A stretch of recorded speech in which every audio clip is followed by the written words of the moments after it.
organisée. Et parmi nous, 2 millions ne revirent jamais le clocher de leur village natal.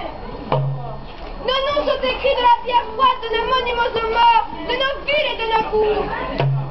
Et quand l'église s'est tue, quand l'école est fermée, quand la gare est close et que le silence règne dans ces bourgs devenus amorphes, il reste une colonne de noms, rangés par ordre alphabétique, ces listes de noms et de prénoms.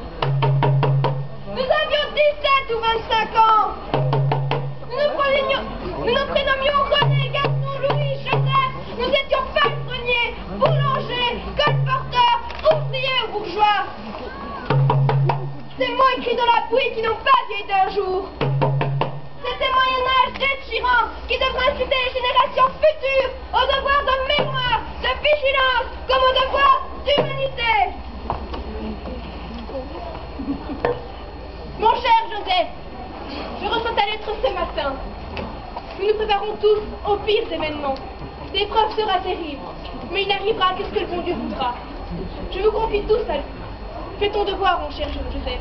C'est ce que j'écris à tous.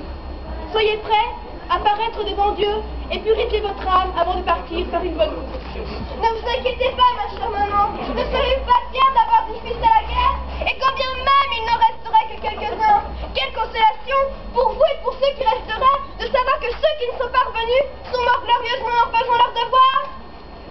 Mon pauvre Maurice m'écrit ce matin qu'ils sont prêts à Belfort à endosser leurs effets de guerre.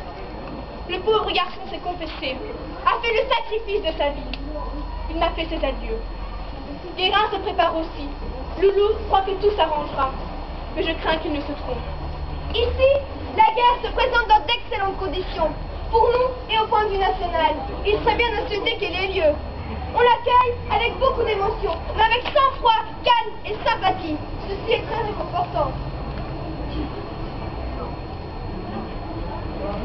Nous avons eu hier notre curé et M. Dillet qui viendra remplacer notre curé qui part aussi en planification. Que d'épreuves nous attendent après la guerre, la révolution peut-être.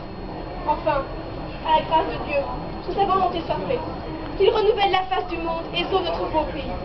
Adieu mon Joseph. Depuis lui, toi le meilleur des fils, qui m'a jamais donné que des consolations. Tu comptes à ton bonheur. Dis-moi le plus possible, ta mère t'aime. Cette fois, j'ai une grande nouvelle à vous donner. J'ai reçu le baptême du feu. Et quel feu! Pour un premier engagement, ça n'a pas été trop mal. Mes mitrailleuses ont fait merveille. Quant à moi, je m'en suis tiré avec une égratignure à la main gauche. Une balle n'est